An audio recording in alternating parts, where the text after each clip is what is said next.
So ఇందులో కూడా character అలాంటిదే కదా? ఇందులోనా? ఇందులో నాకంటే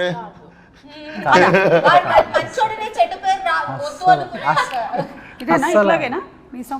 అస్సలు అలా ఉండదా అంటే basically very crowd pleasing. Crowd pleasing మీకు ఏది వినాలనిపిస్తే అదే చెప్తా ఉంటాడు. అది నేను కదా anchor. The most crowd pleasing ఎవరైనా ఉన్నారంటే నాకు ఇవ్వచ్చు దానికి మొత్తం ఫస్ట్ ప్రైజ్.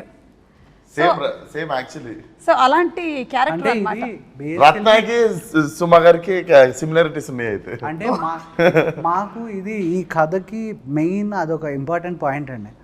రాయలసీమలో కానీ తెలంగాణలో కానీ when I meet people they are very honest, on face ఉంటారు.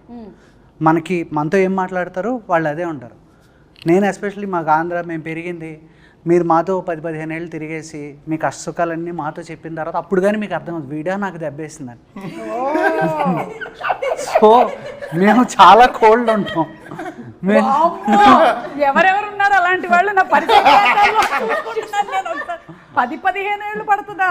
లేదు, మనోడు చెప్తే నాకు అర్థమైంది. బేసిక్ గా మనం ఏంటంటే ఏంద్రా అట్లా అనుకుంటా మనము రియాక్ట్ అయిపోతాం కదా అక్కడ. అవునా అన్నయ్య? మీకు ఫస్ట్ మీరు భయంకరంగా తిట్టినా అన్నయ్య అని నవ్వుతూనే ఉంటాడు వాడు నవ్వుతూ ఆ తర్వాత పూర్తిగా నాశనం అయిపోయేంత వరకు వీడియో చేసిందని అర్థం కాదు. సో దిస్ ఈస్ వెరీ రూటెడ్లీ, అంటే it is not against anybody, అందరూ అలా ఉంటారని కాదు, కానీ ఏంటి అంటే majority of the people. So ఆ రూటెడ్గా చూస్తే కనుక ఫైట్ ఎప్పుడు చాలా కోల్డ్గానే ఉంటుందండి. ఎందుకు అంటే 2 పంటలు ఉండి అందరూ బాగా డబ్బులు ఉండి ఎవరికాడి కడుపు నిండా ఉన్నప్పుడు మనకు అవతల వాడి మీద ఇంట్రెస్ట్ ఉంటుంది. ఆకలి కోసం పరిగెత్తేటప్పుడు మాత్రమే మనం మన గురించి ఆలోచిస్తాం. అది దాటేసిన తర్వాత అవతలోడు ఏం చేస్తున్నాడు వీడి మీదే మనకు ఇంట్రెస్ట్ ఉంటుంది. 2 ఆకలితో ఉన్నవాడు కూడా వాడిని ఎలా ప్లీజ్ చేయాలో తెలుసు. So this guy is from rags to riches. ఈడ్ ఫ్రమ్ నోబడీ స్టార్ట్ అవుతుంది క్యారెక్టర్. సో అంటే ఇప్పుడు బ్రతకనేసడాన్ని ఏమని చెప్తామండి, ఇప్పుడు ఒకడు తెలివితేటలు అంటాడు, ఇంకోటి కన్నింగ్ అంటాడు, కానీ అది మనం ఎక్కడ నిలబడుతున్నాం అనే దాన్ని బట్టి మారిపోతుంది కదా. నాకు ఈ మొత్తం దాంట్లో ఒకటి అర్థమైపోయింది.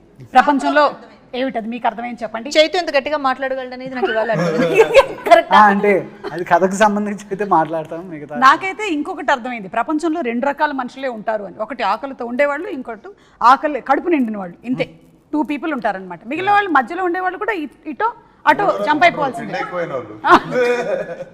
మధ్యలో ఉండేవాళ్ళు డైట్ చేసేవాళ్ళు. ఓ యా సరే, టాపిక్ చాలా సీరియస్ వెళ్తుంది. సినిమా కూడా ఇంత సీరియస్గా వెళ్తూ ఉంటుందా? ఇట్లా have it's move. Same joke 2 సెకండ్ల తర్వాత అర్థమవుతుంది. కాదు, లవ్ స్టోరీ కూడా ఉంది కాబట్టి మన బుజ్జి కూడా ఉంది కదా. బుజ్జి అందులోనూ లవ్ లెటర్లు కాకుండా చాలా లెటర్లు రాసినట్టుంది చాలా మందికి. పాటలు అలా అంటే హెల్ప్ చేస్తున్నారా ఎవరికైనా? ఒక్కడికే రాసినావా ఇంకా చాలా మందికి రాసినావా? సీరియస్ గా అంటే మళ్ళీ ఇది క్యారెక్టర్ ఆఫ్ రాధిక కంటిన్యూడా అని ఒక డౌట్. ఒకరికే రాసింది సేమ్ అంజలికి ఎలాగో, అందుకనే అంజలి అడిగినట్టు చైతు నన్ను ఎలా ఊహించుకున్నాను నేహ కూడా అందుకనే ఆ రాధిక నుంచి కంప్లీట్గా మార్చేసి, ఎందుకంటే బుజ్జి ఈజ్ వెరీ గివింగ్ క్యారెక్టర్. మా సినిమా మొత్తం ఎంత గ్రే వరల్డ్లో ఉన్న ఒకే ఒక ఏమంటారు ప్యూర్ సోల్. మీరందరూ గంజాయి వనమా? ఆల్మోస్ట్ అలాగే ఉంటుంది. గంజాయి దట్ ఓన్లీ, దట్ గంజాయి, దట్ గంజాయి only.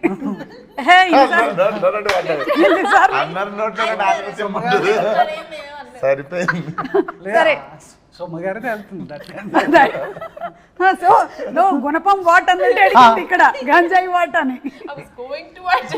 That big plant leaf వద్దులే, ఎందుకు వచ్చిన గొడవ మనకి. కానీ